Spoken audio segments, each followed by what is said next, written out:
अस्सलाम वालेकुम। दिन भर की ताज़ा खबरों, तज्जियों और जायज़ों के साथ मैं हूं जन्नत जमशेद और मैं हूं ज़िशान बशीर। नाज़रीन, कराची के हवाले से बात करें तो यहाँ पर क्राइम रेट दिन ब दिन बढ़ता चला जा रहा है और पुलिस की इस हवाले से कार्रवाइयाँ भी कारगर साबित नहीं हो रही हैं। कराची के इलाके खारादर में वाक़या पेश आया है। गार्ड के सर पर हथौड़ा मारकर पिस्तौल छीनने की फुटेज सामने आई है। इस फुटेज में एक मुलजिम को हथौड़ा हाथ में लिए सिक्योरिटी गार्ड पर हमलावर होते हुए देखा जा सकता है और पास ही खड़े मुसाफिरों से असलहे के जोर पर मोबाइल फ़ोन, नकदी और दीगर कीमती अशिया छीन लेता है और आसानी से फरार हो जाता है। और दूसरी जानिब कराची ही के इलाके कुरंगी में टारगेट किलिंग के वाक़े में नामालूम किलर्स ने 2 दोस्तों को फायरिंग करके कत्ल कर दिया और मौके से फरार हो गया। मकतूलीन की शनाख्त इम्तियाज़ और मोहम्मद अली के नामों से हुई हैं और मकतूलीन पेशे के एतबार से मकैनिक थे। तो कराची में आए रोज़ ऐसे वाक़यात रूनुमा हो रहे हैं जिसकी वजह से एक खौफ व हरास पाया जाता है कराची के बासियों में, जबकि डकैती की वारदातें बहुत आम हो चुकी हैं। तमाम तर मामले पर बात करने के लिए हमारे साथ मौजूद हैं शुएब बर्नी साहब जो कि ब्यूरो चीफ सिंध हैं और उनके साथ हमें ज्वाइन किया है आरिफ अजीज़ साहब ने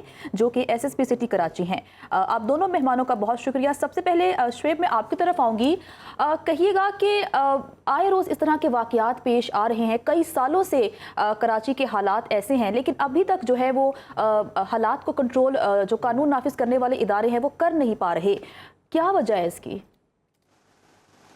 जी देखें, जो कोरंगी के इलाके में रात गए ये जो 2 अफराद को कत्ल किया गया है, इस वाक़े के हवाले से पुलिस का ये कहना है कि ये दुश्मनी का मामला लगता है क्योंकि मोटरसाइकिल पे सवार 3 मुल्ज़िमान आए थे। उन्होंने तकरीबन 10 से 12 गोलियां चलाईं और इन 2 दोस्तों को कत्ल किया। पुलिस का यही कहना है कि मुबैना तौर पे ये जो है अटैम्प्ट जो की गई है कत्ल की, वो दुश्मनी की बुनियाद पे है और टारगेट करके ही कत्ल किया गया अपने हदफ को। इसके अलावा जो दूसरा वाक़या आपने पूछा जो कि खारादर का इलाके का है, जो हथौड़ा मारने का केस आया है, जो कि सिक्योरिटी गार्ड था जमात खाने का, उसको नामालूम शख्स जो कि पैदल चलता हुआ आता है उसको हथौड़ा मारता है और उसके बाद वहाँ से फ़रार हो जाता है। उस वाक़े के बाद क्योंकि एक थोड़ी सी लोगों में खौफ व हरास फैला है क्योंकि माजी में भी कराची में हथौड़ा मार ग्रुप होता था और उसकी दहशत होती थी, वो लोगों का सर कुचल देता था और वो काफ़ी अरसे पहले कराची में होता था। लेकिन उसके बाद से ये हथौड़ा मारने वाला मामला ख़त्म हो गया था क्योंकि अब जदीद दौर है तो असलहे के ज़ोर पे ही कराची में वारदातें होती हैं। लेकिन जिस तरह से ये जो इंसिडेंट हुआ है जो कोरंगी गरीब नवाज कॉलोनी में हुआ है जिसमें 2 अफराद को कत्ल किया गया है, इस वाक़े की तहकीकात का सिलसिला जारी है। बाकायदा मुकदमा वगैरह दर्ज कर लिया गया है। अभी तक कल्प्रिट्स के हवाले से कोई खातिर खा कामयाबी नहीं हो सकी है कि कौन से मुल्ज़िमान इसमें शामिल इस बारे में क्या पेशरफ्त है ये हम जान लेते हैं आरिफ अजीज़ साहब से जो कि SSP सिटी हैं। आरिफ साहब, ये फरमाइएगा कि ये जो पर्टिकुलरली अगर इस वाक़े की बात करें जिसमें थोड़ा मार कर इस गार्ड को जो है वो कत्ल किया गया है, इस वाक़े के हक़ाइक़ अब तक क्या सामने आए हैं और जो इसके इसमें मुलव्विस हैं उनके खिलाफ क्या कार्रवाई अब तक हुई है? जी, बहुत बहुत शुक्रिया। आपने इसमें पुलिस का भी आपने जो व्यू है वो लिया आपने। फर्स्ट ऑफ ऑल मैं आपको थोड़ा सा ये बताऊं कि ये डिस्ट्रिक्ट सिटी का वाकया नहीं है, ये किसी और डिस्ट्रिक्ट का वाकया होगा क्योंकि ना ही ऐसी कोई वारदात और ना ही ये जगह डिस्ट्रिक्ट सिटी में आती है। तो इसके बारे में तो मैं आपको शायद इसकी डिटेल्स मैं आपको ना दे सकूं क्योंकि मेरे से पर्टेन नहीं करता। और मगर आपने एक जनरल व्यू लेने के लिए अगर आप मुझसे पूछें तो जैसा अभी आपको शुएब बर्नी साहब ने ये बताया, क्योंकि शुएब बर्नी साहब बहुत ज़्यादा बेहतर तरीके से कराची शहर को समझते हैं क्योंकि रहने वाले भी यहीं के हैं और उनके काफ़ी ज़्यादा इनका एक्सपीरियंस है। तो यहाँ पर जो अभी आपने जिक्र किया कि जी कराची शहर में कोई बहुत क्राइम बढ़ गया है और हाथ संभलने में नहीं आ रहा, मैं ये समझता हूँ कि कराची को आप किसी और शहर से कंपेयर नहीं कर सकते। और अगर आप कंपेयर कर सकते हैं तो लाहौर के साथ अगर आप कंपेयर करेंगे तो लाहौर का क्राइम कराची से बहुत ज्यादा है, जबकि कराची के मुकाबले में लाहौर जो है वो वेल इक्विप्ड है, सारी चीजें हैं, उसके बावजूद वहाँ का क्राइम ज्यादा है बनिस्बत सारी चीजों के ना। बाकी अगर कराची शहर को अगर आप देखेंगे तो यहाँ पर कराची एक हब है, इकोनॉमिकल अगर आप देखें तो हब है। यहाँ पर लोग पाकिस्तान से दूसरे शहरों से भी आके लोग रहते हैं, बहुत सारी कौमियतों के भी लोग रहते हैं और मोस्ट वेलकम आए, बिल्कुल रहें, सबका मुल्क है, सबका शहर है। मगर यहाँ प्रॉब्लम क्या आती है कि जब हमें नहीं पता होता कि एक कोई KPK से आया हुआ है और वो यहाँ आके कोई बिजनेस कर रहा है या जॉब कर रहा है ये, और उसको आके जैसे ये कोरंगी का वाकया हुआ तो ये कोई कोई क्राइम नहीं कथा हुआ। कलामी के लिए माजरत, ये फरमाइएगा कि अभी आपने कहा कि जी लाहौर में क्राइम रेट ज़्यादा है, हो सकता है आप बिल्कुल ठीक कह रहे हो क्योंकि रिपोर्ट कराची से ज़्यादा हो रहा है, लेकिन यहाँ पर जो ये कराची आपकी बात में बिल्कुल मैं सरमायाकार एग्री करता हूँ हैं, कि ताजिर हैं, वो गैर महफूज होने का एक तासुर देते हैं, फिर उनका ये तासुर कैसे ख़त्म होगा? देखिए, मैं आपकी इस बात से माज़रत के साथ मैं एग्री नहीं करता हूँ कि वो यहाँ कराची में, मैंने आपको बताया कि जैसे कोरंगी के वाक़ये की अगर आप बात लेते तो वो कोई स्ट्रीट क्राइम नहीं था, वो उनकी आपस में दुश्मनी का वाक़या था, वो हुआ कराची में। कराची बड़ा शहर है, मैंने आपको पहले ये बात बताई है, तो उसकी वजह से यहाँ पर उनको मौका ज़्यादा ईजी उनको मिल गया ना। तो जहां तक आप ताजिरों की बात कर रहे हैं, कराची में अगर कोई क्राइम हो भी जाता है और क्राइम हो जाना, मैं ये समझता हूँ सिर्फ कराची में नहीं है, पूरी दुनिया में क्राइम होता है। चाहे आप जिस कंट्री का, आप जिस सिटी का आप नाम लें, चाहे अमेरिका के देख ले, यूके का देख ले, हर जगह होता है। कराची में भी क्राइम होता है, मगर अल्हम्दुलिल्लाह डिटेक्शन भी होती है। अगर आप उसका रेशियो, अगर आप मुझे थोड़ा टाइम देते तो मैं लेके उसका रेशियो मैं आपको बताता कि मैं, अगर आप डिस्ट्रिक्ट चले ये फैक्ट्स एंड फिगर्स यकीनन शुएब बरनी के पास होंगे। शुएब, इस हवाले से जो क्राइम इंडेक्स है, क्या आदाद शुमार सामने आ रहे हैं? जो अभी आरिफ अजीज साहब बात कर रहे हैं कि क्राइम रेट कम है कराची में, इस हवाले से आपका क्या तज्जिया है? जी देखिए, कंट्रोल है और इस चीज़ को एक्सेप्ट करती है हुकूमत सिंध भी, आईजी सिंध भी, और तमाम मुताल्लिका फोरम्स पे यही बात है कि इस वक्त कराची का स्ट्रीट क्राइम जो है इसको कंट्रोल करना पुलिस, दीगर लॉ इन्फोर्समेंट इदारों के लिए एक चैलेंज है, क्योंकि कराची में रोज़ाना की बुनियाद पे 200-250 लोगों को लूट मार का निशाना बनाया जा रहा है, गोलियां भी मारी जा रही हैं। अब तक साल में सिर्फ ये 2024 में ही 50 से ज़ायद लोग जो हैं कत्ल हो चुके हैं, जो कि डकैती मज़ाहमत के दौरान। तो ऐसी सिचुएशन में कराची में अमन अमान की सूरत हाल के हवाले से तो ये बहुत बड़ी एक तशवीश की बात है। जिस तरह से कराची शहर में इस वक्त अमन अमान का मसला है, इससे आम शहरी मुतासर हैं। रोड पे चलता हुआ राहगीर शहरी भी परेशान है, खातून भी एक परेशान है, स्टूडेंट्स भी परेशान है, क्योंकि एक मोबाइल फ़ोन के चक्कर में लोगों की ज़िंदगियां जा रही हैं। और वो मोबाइल फ़ोन कराची में बासानी उनके IMEI तब्दील होते हैं। मोबाइल मार्केट्स में पूरे नेटवर्क हैं, वहाँ पे उनकी पंचिंग की जाती है और वो दोबारा से फ़रोख्त कर दिए जाते हैं या उनके पुर्जे खोल के बेच दिए जाते हैं। जब तक मोबाइल फ़ोन की खपत नहीं रोकी जाएगी सेल होने की, जब तक मोबाइल फ़ोन चोरी होता रहेगा और इसी तरह कराची में स्ट्रीट क्राइम रहेगा। अमन अमान की सूरत हाल की जहाँ तक आपने बात करी, तो इसकी संजीदगी अब इस बात से देखी जा सकती है कि सदर पाकिस्तान आसिफ अली जरदारी साहब को कराची में अमन अमान का पिछले हफ्ते इजलास करना पड़ा, और ये बहुत गैर मामूली बात है कि सदर पाकिस्तान उन्होंने भी इस पर बरहमी का इजहार किया था। आरिफ साहब, ये जो अब ग्राउंड रियलिटीज़ हैं शुएब जो बता रहे हैं, इस हवाले से आप क्या कहेंगे? और सेकंड ये भी फरमा दीजिएगा कि क्या पुलिस की कैपेसिटी बिल्डिंग की ज़रूरत है, आप समझते हैं कराची के लिए?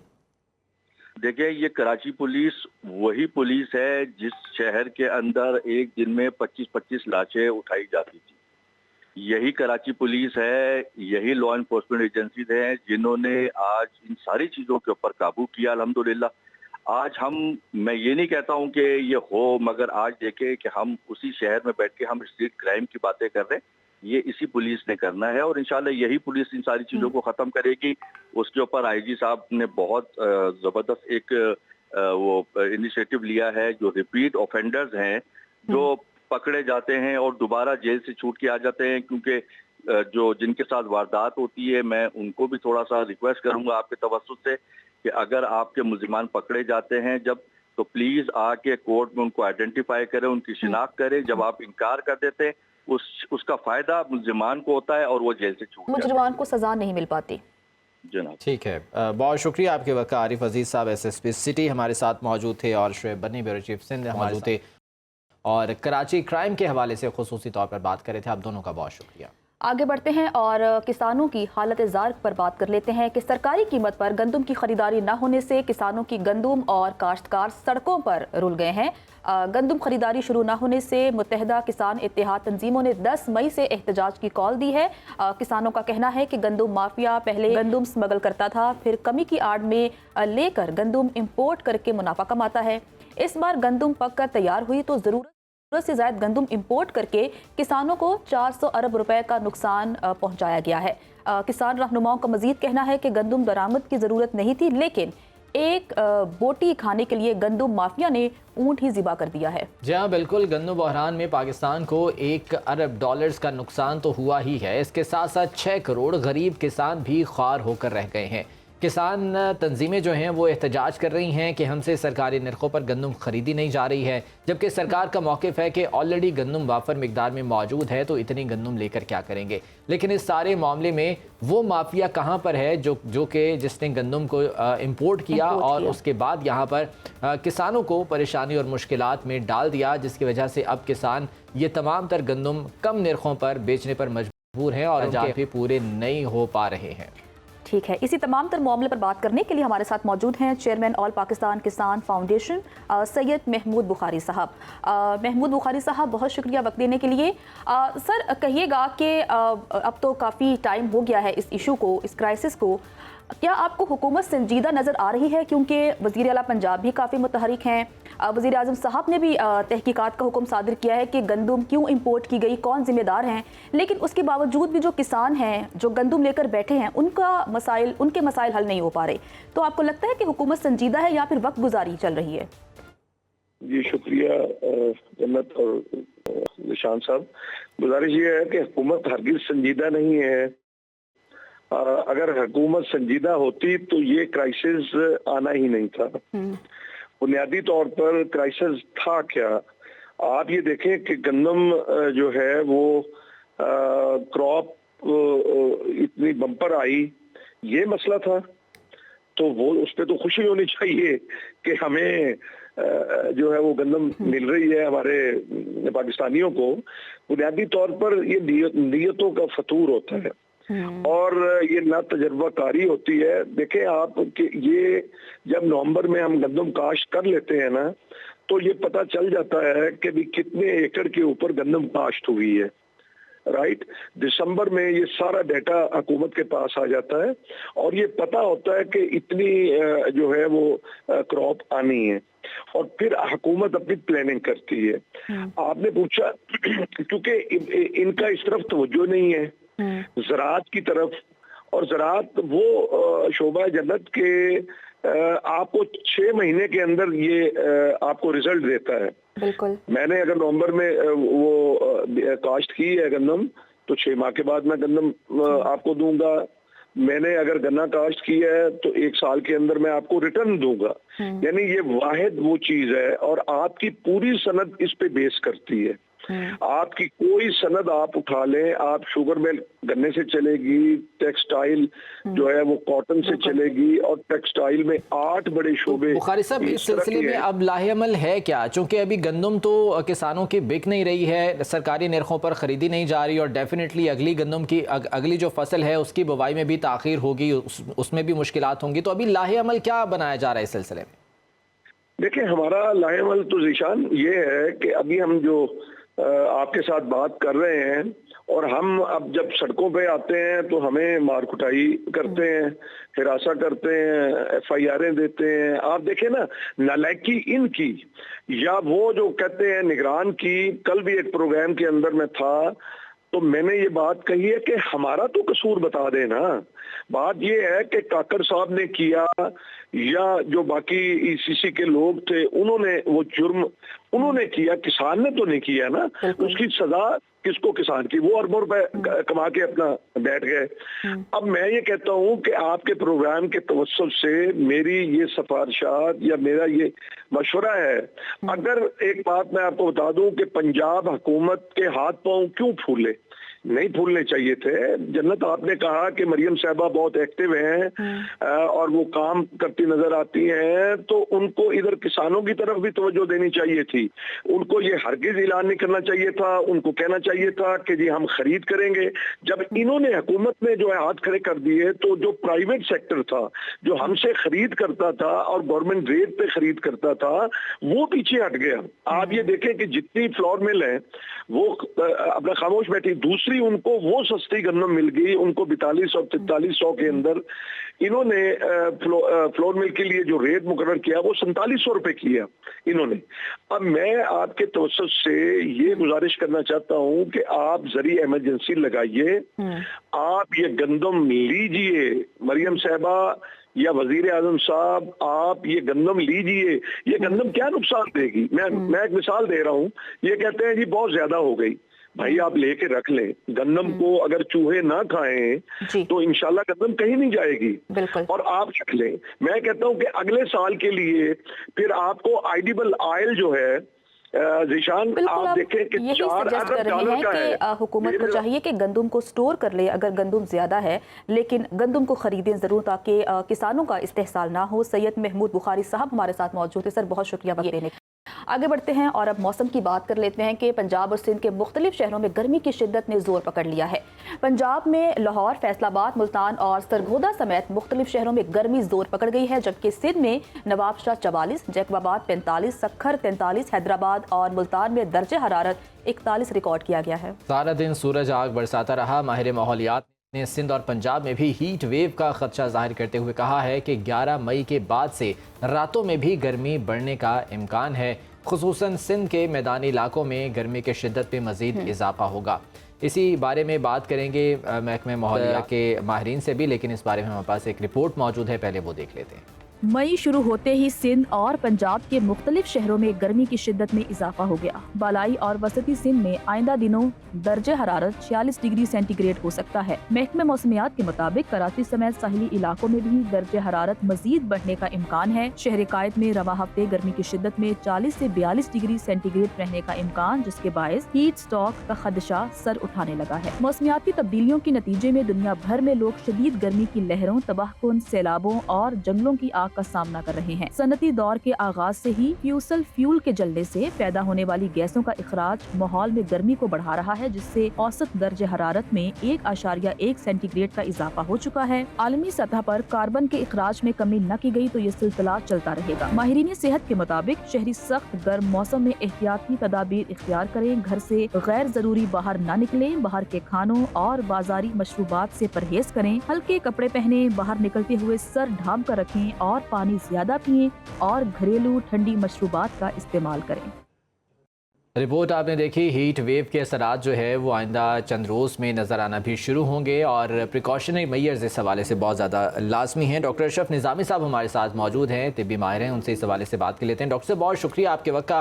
गर्मी की शिद्दत में जो इजाफा होता है डेफिनेटली हीट वेव के खदशात बढ़ते हैं, इसके अलावा डिहाइड्रेशन के खदशात जो है उनमें इजाफा हो जाता है।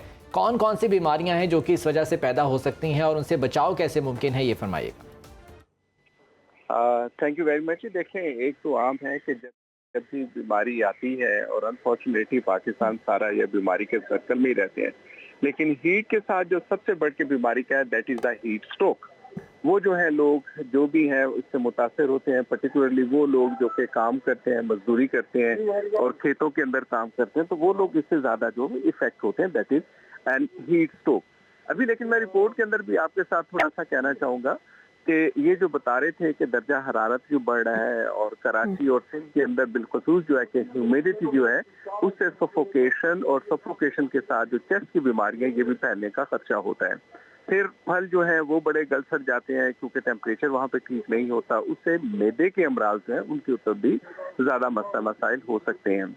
और इसी जो है गर्मी के अंदर जो दिल के अमराज वाले हजरात हैं उनके साथ ये प्रॉब्लम आ सकता है कि दिल के अमराज जो है वो बढ़ावा दे सकते हैं। तो ये ओवरऑल अगर देखा जाए कि अगर गर्मी के साथ अगर हमने कोई एहतियात नहीं की, एहतियाती तदाबीर नहीं की, तो उनके साथ जो मसाइल हैं, जितनी भी क्रॉनिक एलमेंट्स हैं वो बढ़ सकती हैं। इससे अब बचने के लिए जो है कि एक बड़ा सिंपल सा है, हम लोग हमेशा ये बात कहते रहते हैं कि घर को ढांपना, सर को ढांपना चाहिए, घरों के अंदर वेंटिलेशन रखनी चाहिए, अगर एसी वेसी भी है तो उसके साथ सुबह के वक्त वेंटिलेशन करें ताकि फ्रेश एयर रहे। और आपको मालूम है कि इसके साथ साथ हमारे यहाँ वायरस के अटैक्स भी आजकल बहुत ज्यादा हैं, जो कि लाहौर के अंदर आप देखें, पंजाब के अंदर देखें, बल्कि पूरे पाकिस्तान के अंदर ये मसला जो आ रहा है कि viral infection that is over there. तो वायरल इन्फेक्शन से बचने की खातिर यही है कि ventilation should be made proper, oxygenation जो है, ऑक्सीजन जो है उसका मतलब एक प्रॉपर उसका इस्तेमाल करना चाहिए। ऑक्सीजन जो है दरख्तों के साथ और सुबह की जो ठंडी हवा है उसके साथ ये होना चाहिए कि आप ताज़ा हवा रखें और एक्सरसाइज करें, और गैर जरूरी तौर पे आप धूप के अंदर अपने आप को एक्सपोज ना करें। अच्छा सर, इसके बारे में तो हम बात कर रहे हैं, लेकिन सर अगर हम क्लाइमेट चेंज के हवाले से बात करें, तो ये दुनिया का इस वक्त सबसे बड़ा मसला है, बहुत ज़्यादा बारिशें हो रही हैं, बहुत ज़्यादा गर्मी है, सैलाब आ रहे हैं, इस पर आप क्या कमेंट करेंगे कि इसका सद्देबाब क्या है? आपने बिल्कुल दुरुस्त फरमाया एंड आई अप्रिशिएट कि आपने एक मतलब इम्पोर्टेंट जो इशू है that is the global issue, और ग्लोबल इशू जो क्लाइमेट है दैट इज आवर इशू के क्लाइमेट इशू जो बन रहा है उसके अंदर अब दुनिया पूरी जो इसके बारे में कंसर्न रखती है। पाकिस्तान के अंदर आपने देखा है कि दरख्तों को काटा जा रहा है, दरख्तों को काटने के बाद जो हमारी सोसाइटीज बननी है बदकिस्मती से अनकंट्रोल्ड, वो सोसाइटी का जो बढ़ने जा रही है उसके लिए हमारे मसाइल हैं जो कि बढ़ते जा रहे हैं, और ये गवर्नमेंट को करना है। लेकिन गवर्नमेंट के साथ जो हम आपके साथ एक आम शहरी मिलकर कर सकते हैं वो ये कि हम दरख्त लगाएं, हम दरख्त लगा के उनके साथ अच्छा रखें कि ऑक्सीजन बढ़े, और ये जो टेम्परेचर चेंज हो रहा है उसको कंट्रोल करने की खातिर ये ग्लोबल जो है इफेक्ट, ये जो इफेक्टों के ऊपर कंट्रोल करना जरूरी है, पोल्यूशन जो है पोल्यूशन पे कंट्रोल करना जरूरी है। ये जो हम आपके साथ मिलकर कर सकते हैं, गाड़ियां जो है डॉक्टर साहब ना सिर्फ इज्तिमाई बल्कि इनफरादी सतह पर भी इस हवाले से कोशिशें करने की जरूरत है। बहुत शुक्रिया डॉक्टर अशरफ निज़ामी साहब हमारे साथ मौजूद थे, खासी सैर हासिल गुफ्तगू कर रहे थे। पाकिस्तानियों के लिए खुशखबरी है, इस पर बात कर लेते हैं कि सऊदी अरब के सरमायाकारों का 50 रुकनी आला वफ्द सऊदी अरब के नायब वजीर बराए सरमायाकारी की सरबराही में पाकिस्तान पहुंच गया है। सऊदी वफ्द की पाकिस्तान में मौजूदगी के दौरान 10 अरब डॉलर तक की सरमायाकारी के मुआहिदों और मुफाहमत की याददाश्तों पर दस्तखत का इम्कान है। सऊदी सरमायाकारी वफ्द सऊदी वली अहद मोहम्मद बिन सलमान की हिदायत पर पाकिस्तान पहुंचा और इस वफ्द में 30 से ज़ायद कंपनियों के सरमायाकार भी मौजूद हैं। जहां सऊदी वफ्द के दौरे पाकिस्तान से पाकिस्तान में सरमायाकारी को फ़रोग़ के साथ साथ तिजारती ताल्लुकात में भी इजाफा होगा।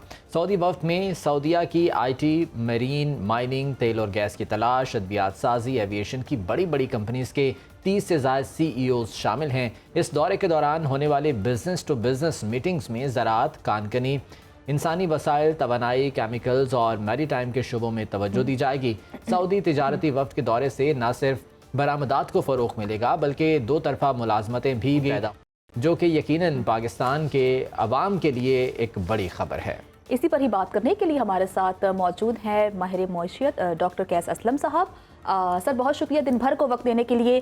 सर कहिएगा कि इससे कबल हमने देखा कि सऊदी वफ्द आया था, उसके बाद ईरान के सदर ने पाकिस्तान का दौरा किया और अब दोबारा से एक सऊदी वफ्द है जो पाकिस्तान आया है और सरमायाकारी करने जा रहा है। पाकिस्तान की मईशत के लिए कितनी मस्बत अप्रोच है ये? बहुत ज़्यादा हमें ज़रूरत थी ये इन्वेस्टमेंट की।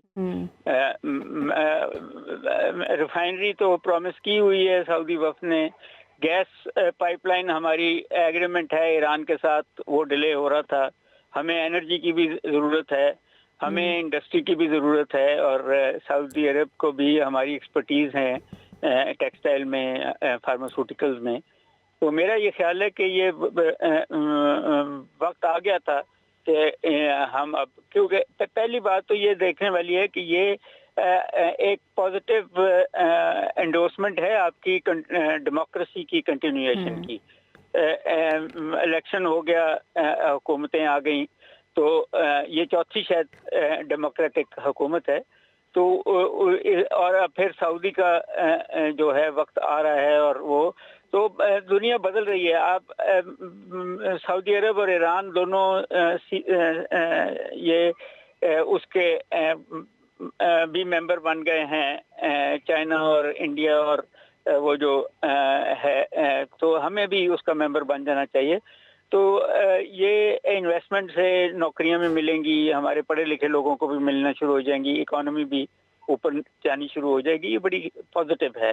फिर जॉइंट वेंचर्स हमें चाहिए, उनकी एक्सपर्टीज है कई चीज़ों में, हमारी एक्सपर्टीज है, तो हमारे जब सरमायाकार और उनके सरमायाकार, तो इंडस्ट्रियलाइजेशन बढ़ेगी, रोजगार बढ़ेगा, इकोनॉमिक ग्रोथ बढ़ेगी, और शायद हम एक दूसरे को एक्सपोर्ट्स कर सकें। डॉक्टर साहब, पाकिस्तान की मईशत की अगर बात करें, एक तरफ हम IMF के प्रोग्राम में हैं, उसकी कड़ी शराइत भी हमें भुगतना पड़ रही हैं, दूसरी तरफ जो है उन्हीं शराइत के नतीजे के तौर पर पाकिस्तानी अवाम को मुश्किलात का सामना है। अब ये जो इन्वेस्टमेंट आ रही है, इसकी वजह से अवाम को रिलीफ कुछ मिल सकता है, कुछ पाकिस्तानी अवाम के लिए कोई आसानी पैदा हो सकती है?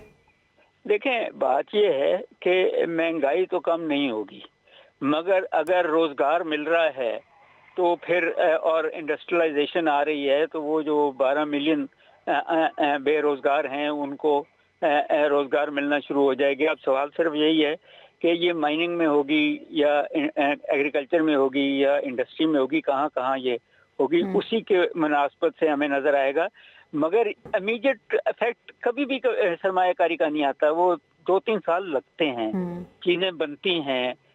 अभी तो सिर्फ एग्रीमेंट साइन होंगे हमारे और उनके, मगर आप देखें आपका स्टॉक मार्केट भी ऊपर गया है। तो ये रिस्पाइट मेरा ख्याल है कि साल के अंदर अंदर कहीं ना कहीं आपको नजर आनी शुरू हो जाएगी। आपकी जो इन्फ्लेशन रेट है वो भी कहीं ना कहीं कम होना शुरू हो जाएगा इस सारे के साथ। इम्पोर्टेंट है कि रीजनल कोऑपरेशन हो। सऊदी अरब और ईरान की भी कहीं ना कहीं चीन ने दोस्ती कराई है, उसमें हम उसके अंदर बहुत इम्पोर्टेंट रोल अदा कर सकते हैं। अच्छा सर, सऊदी वली अहद शहजादा मोहम्मद बिन सलमान भी पाकिस्तान का दौरा करने जा रहे हैं, इस हवाले से खबरें आ रही हैं। उनका दौरा जो है वो कितना मस्बत होगा पाकिस्तान के लिए, उस पर आप कमेंट कर दीजिए। सर वो बहुत ज़रूरी है क्योंकि वो एक बहुत प्रोग्रेसिव किस्म के इंसान हैं। उन्होंने सऊदी इकोनॉमी को, सऊदी माशरे को भी देखें किस तरीके से बदला है। हमें उनसे सीखना पड़ेगा। हमें अपनी टूरिज्म भी उस लेवल पे लेके जानी पड़ेगी जो सऊदी अरब ने ओपननेस की है। दूसरी बात जो इम्पोर्टेंट है वो ये है कि हमें अब ये जो माफियाज हैं इनसे जान छुड़ा के कंपटीशन की तरफ जाना पड़ेगा। वहाँ भी हमें सऊदी अरब से सीखना पड़ेगा।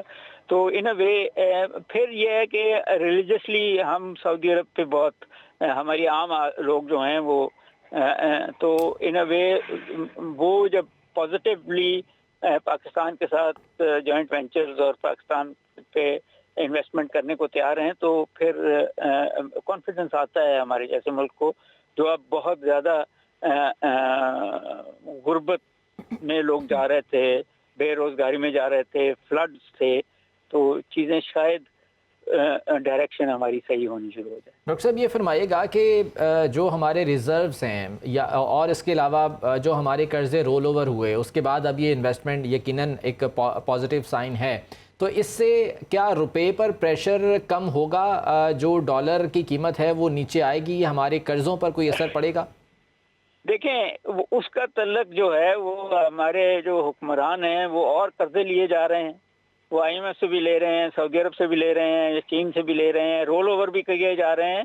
तो उसका तल्लक आपकी दो बातों से बहुत इम्पोर्टेंट है। अगर तो सऊदी अरब पाकिस्तानियों को मुलाजमतें देता है तो वो जो पैसे भेजेंगे तो फिर रुपया मुस्तहकम होगा। अगर हम एक्सपोर्ट कर सकेंगे बहुत सारी चीज़ें तो फिर पाकिस्तान का रुपया, मगर अगर इंपोर्ट ही होती रहेंगी, तेल भी इंपोर्ट होगा, मदनियात भी इंपोर्ट होंगी, दवाइयाँ भी इंपोर्ट होंगी, तो फिर डॉलर तो ऊपर जाना है। तो बहुत ज़रूरी है कि आपकी इंडस्ट्रियलाइजेशन एक्सपोर्टेबल हो, बहुत ज़रूरी है कि आपके लोग जो हैं वो प्रोडक्टिव हो जाएं उनकी, और वो जो है पाकिस्तान से बाहर जाके पाकिस्तान को पैसे भेजें। मगर हमारे हुक्मरान जो हैं इस हवाले से जो है वो यकीनन आने वाले दिनों में देखना होगा कि कितना पॉजिटिव इम्पैक्ट आता है। बहुत शुक्रिया डॉक्टर कैस असलम साहब माशियात हमारे साथ मौजूद थे। दिन भर में आगे बढ़ते हैं और अब बात कर लेते हैं कि 40 लाख आबादी का शहर सरगोदा, जहां शहरी पीने के साफ पानी जैसी बुनियादी सहूलत से महरूम है। सरगोदा की 22 यूनियन काउंसिल्स में लगे साफ पानी के फिल्ट्रेशन प्लांट इंतजामिया की गफलत और मुनासिब देखभाल न होने से नकारा हो गए हैं। चोर वाटर फिल्ट्रेशन प्लांट की मोटरें और टूटियां तक चुरा कर ले गए हैं।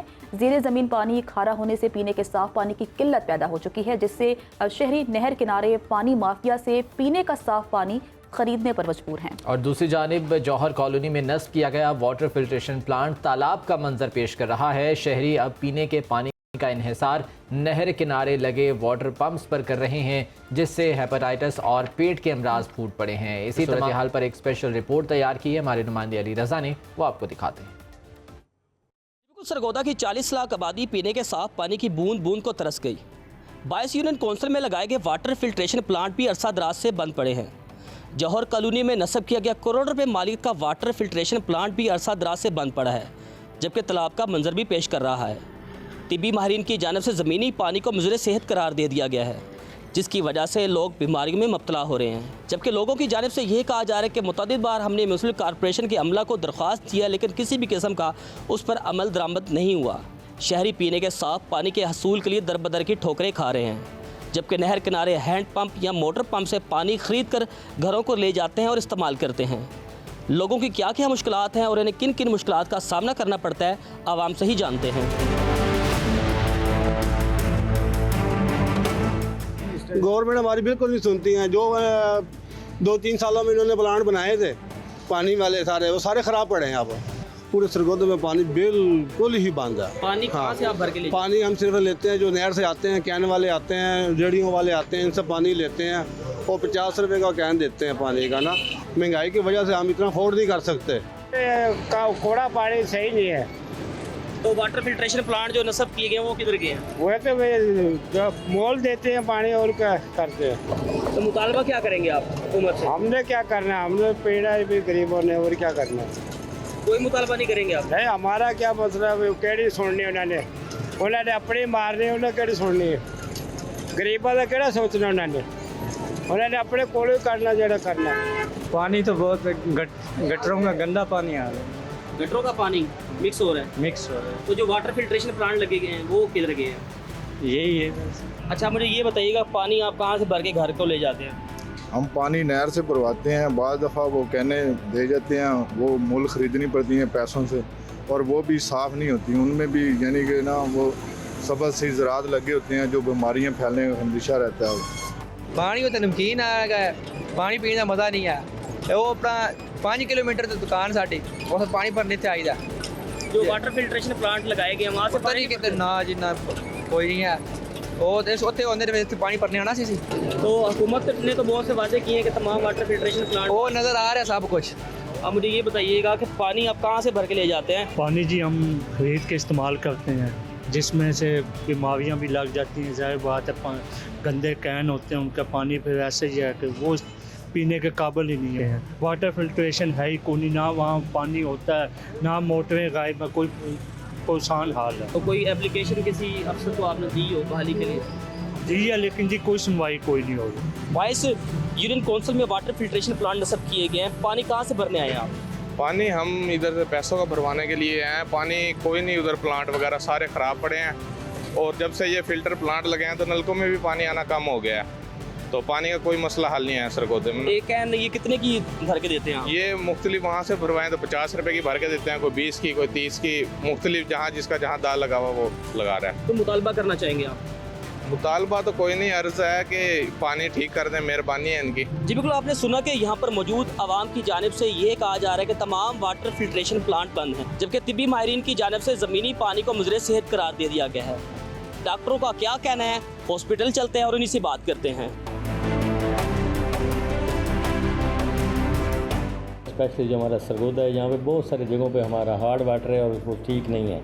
अगर साथ साथ ये पोल्यूटेड भी हो जाए तो इससे बहुत सारी बीमारियां फैलने का खदशा होता है, जिसमें हेपेटाइटिस ए है, हेपेटाइटिस ई है, इसके अलावा पोलियो फैल सकता है, टाइफाइड फैल सकता है, हैज़े की वबा फैल सकती है, साल की वबा फैल सकती है। तो अगर पानी पोल्यूटेड होती है बहुत सारी बीमारियाँ ज़्यादा बढ़ जाती हैं और ज़ाहिर है फिर हॉस्पिटल में बर्डन भी बहुत ज़्यादा हो जाता है। पीने के साफ पानी के हसूल के लिए शहरी दरबदर की ठोकरें खाने पर मजबूर हैं।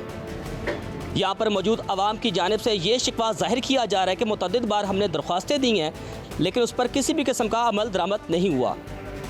शहरियों ने कमिश्नर सरगोदा से मुतालबा किया है कि तमाम वाटर फिल्ट्रेशन प्लांट को दोबारा बहाल किया जाए ताकि इनकी मुश्किलात कम हो सकें। जी, जौहर कॉलोनी की हालत ज़ार आपने देख ली। उम्मीद करते हैं कि इस पर हुकूमत नोटिस लेगी और यहाँ की मुश्किलात जो हैं वो ख़त्म की जाएंगी। सिंध के शहर जामशोरो की बात कर लेते हैं, जहाँ पर लूनी कोट के करीब ट्रेलर और मुसाफिर वैन में खौफनाक तसादुम के नतीजे में 6 अफराद जान की बाजी हार गए। गुज़श्ता रात मुसाफिर वैन कराची से हैदराबाद जाते हुए मोटरवे M9 पर तेज़ रफ्तारी के बायस ट्रेलर के साथ टकरा गई। इब्तदाई तौर पर 3 अफराद को तशवीशनाक हालत में जामशोरो अस्पताल मुंतकिल कर दिया गया है, लेकिन वो जाम बन ना हो सके। इसी बारे में मज़ीद जान लेते हैं। हमारे नुमाइंदे आबिद अब्बासी हमारे साथ मौजूद हैं। आबिद, बताइएगा किस तरह से ये हादसा पेश आया और अब क्या सूरत हाल है ज़ख्मियों की? बिल्कुल, आपको बताऊं कि गुज़िश्ता रात जामशोरो में M9 मोटरवे पर थाना बुला खान के करीब जो है एक खतरनाक किस्म का ट्रैफिक हादसा पेश आया, जिसमें 3 अफराद जाँ बहक और 6 से ज़्यादा जो है वो ज़ख्मी हो गए।